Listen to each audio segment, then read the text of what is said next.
Hi, I'm Margaret Lagerstedt, the Archives and Special Collections Coordinator at the Thomas Crane Public Library, and I'm excited to invite you to share your Quincy story.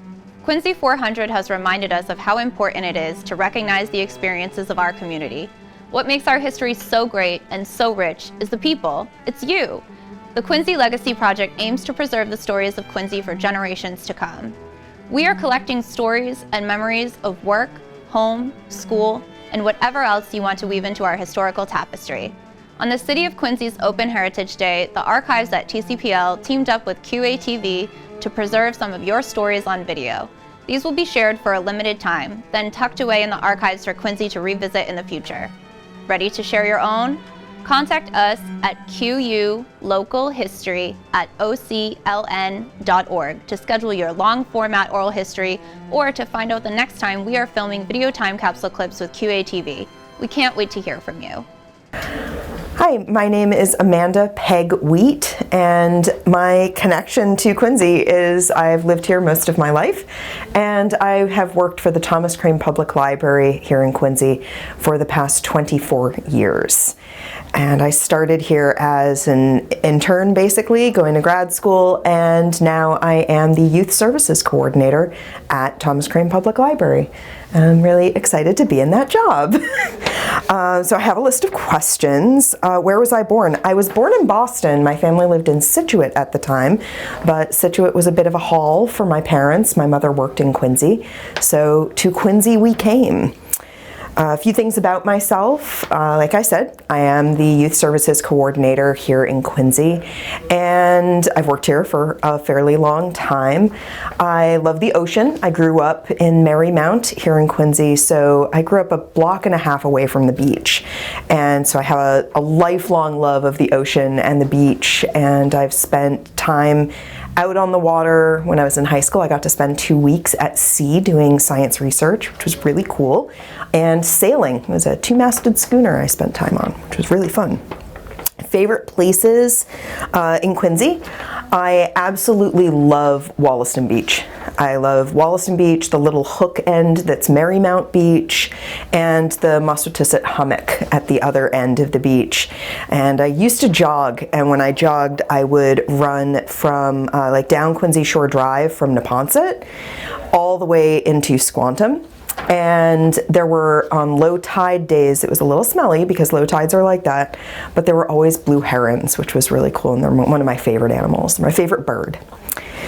What I hope Quincy is like 100 years from now, I hope that it continues being the diverse and interesting and bustling city that it is right now. It just keeps going in that direction because that's one of the things I love about Quincy.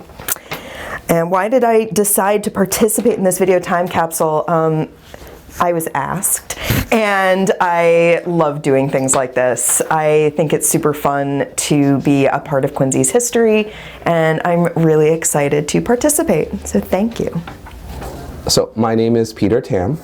I've lived in Quincy my whole life. It's 42 years and counting. I was born in Boston, Massachusetts, and once I was born, left the hospital, went home to Quincy. I went through the Quincy public school system. I went to Lincoln Hancock, the old Central Middle School, and then I went to school at North Quincy High School. So I'm a Quincy kid, I guess, through and through. I currently work at the Massachusetts Service Alliance in Boston, which is a nonprofit that works with federal funding that funds AmeriCorps programs in the state of Massachusetts.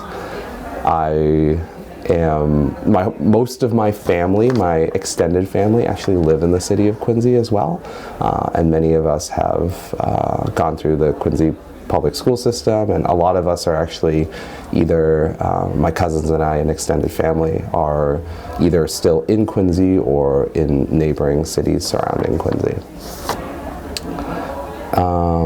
Do I have any favorite places in Quincy? When I was a kid, I played a lot of basketball, so when I wasn't playing for the high school basketball team, or when I wasn't like playing basketball in middle school for travel teams or whatever, I like to go to Bishop Park, right across from Montclair Elementary School. That's where I spent a lot of my late, like 8th grade, 9th grade, 10th grade, like summertime, after school time, before I did any clubs, or even after clubs at school, was where I spent a lot of my time. And then now I would say Quincy Shore Drive I love a lot, because when it's nice out, that's where I run. I run up Quincy Shore Drive and run back down Quincy Shore Drive. It's a good 5K actually if you start at the right spot. And then since I have a kid now, we go to all the different playgrounds in and around Quincy. So those are my current favorite spots. What do I think makes Quincy unique? Quincy is a really special place. It is certainly a city of immigrants. There's all kinds of different people in the city of Quincy. As you can tell, I am Asian American. You know, 1 in every 4 people, I think, in the city of Quincy is of Asian descent, and so there's a lot of culture here.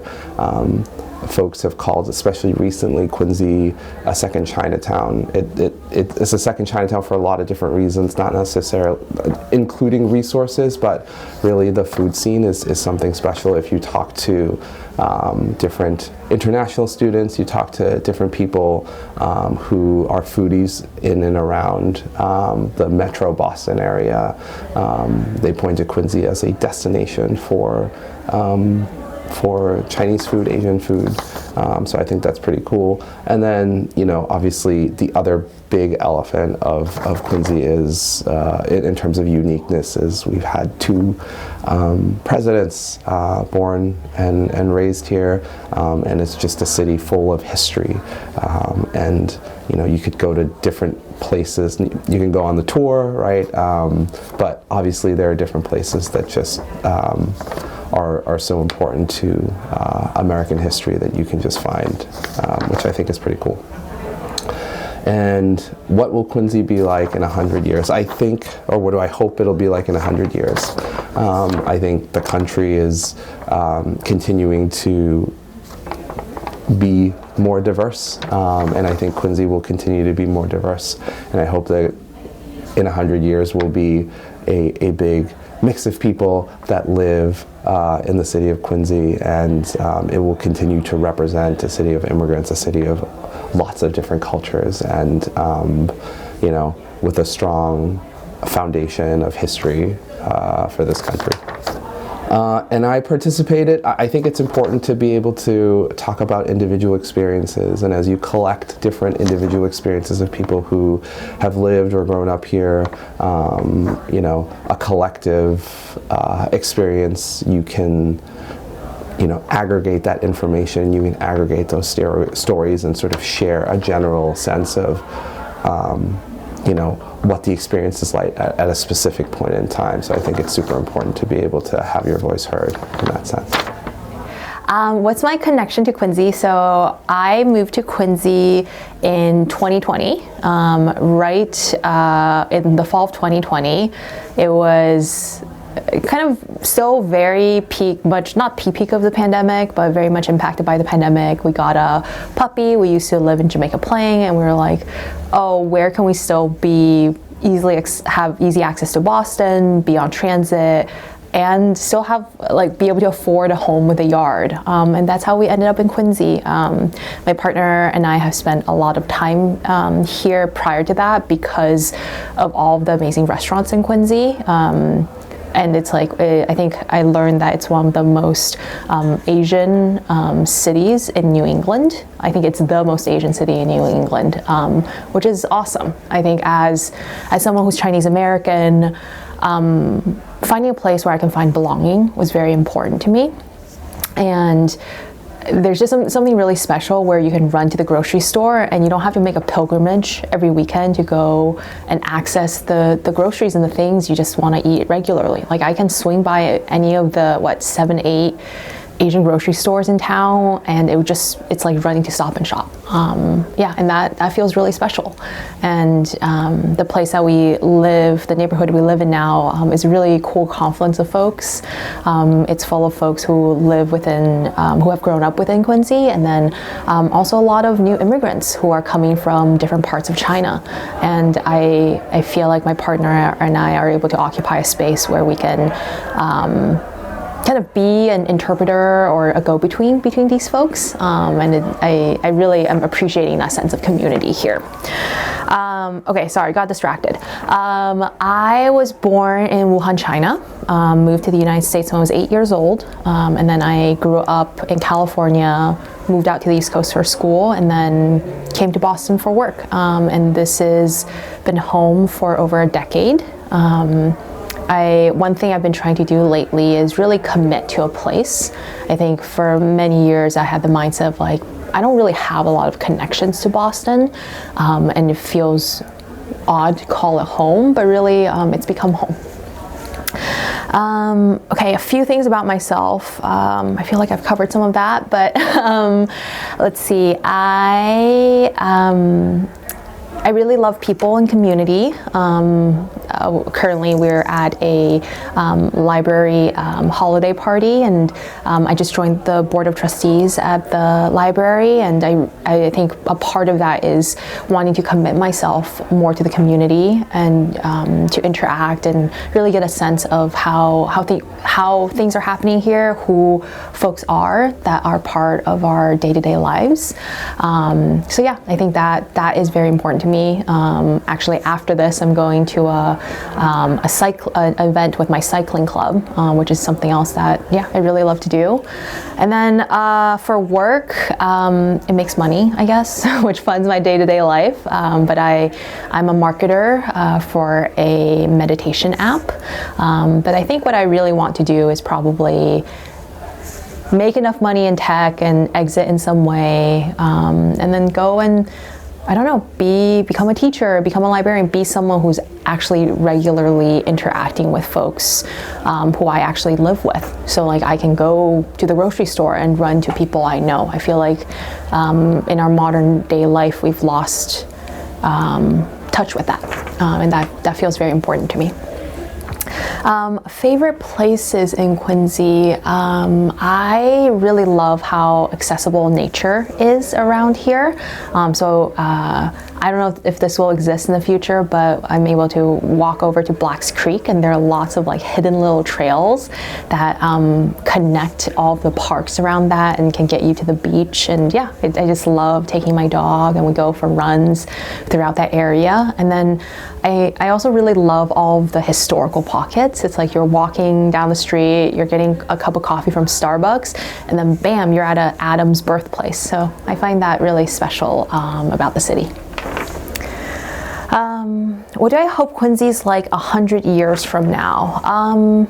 Well, we are a seaside city. I think the first thing I hope for is that I hope we figure out something with climate change so that the city can continue to exist and thrive. I hope that our world, even our local politics, is starting to feel quite polarized, and given how diverse of a city Quincy is, I hope that we're less segregated, that we have more collaboration and a greater sense of community and caring for neighbors and for each other. And I hope that the city continues to be accessible to all of the vibrancy that's part of Boston. I think that's actually one of the beautiful parts of Quincy. It's we are on the train. It's very easy to get into the city, and folks are pretty open to building more homes here, and so that more and more people can access, right, these city centers where a lot of growth has happened for our country. Why did I decide to participate in this? I got recruited pretty spontaneously, but I think it's, I'm a pretty big fan of a lot of shows like Moth Radio Hour and just hearing folks' oral history. So I hope someone in the future will find this interesting.